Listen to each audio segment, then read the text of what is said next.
मेरा बैचमेट था आईआईटी का।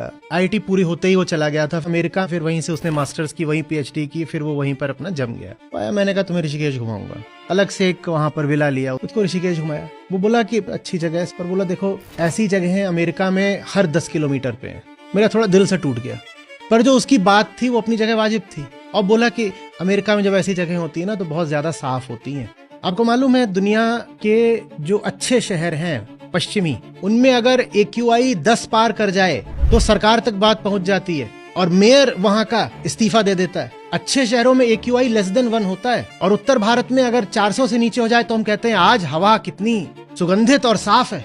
और वर्ल्ड हेल्थ ऑर्गेनाइजेशन ने बोल रखा है कि 50 से ऊपर गया और तुम मरे। हवा साफ है, पानी साफ है। कैसे करा उन्होंने ये? उसके लिए ज्ञान चाहिए। और जुगाड़ बोलेगा पैसा कमा लेना कैसे भी, उसके लिए पॉल्यूशन होता हो तो हो। ये भारत है, पैसा कमाना है मुझे, उससे पॉल्यूशन होता हो तो हो।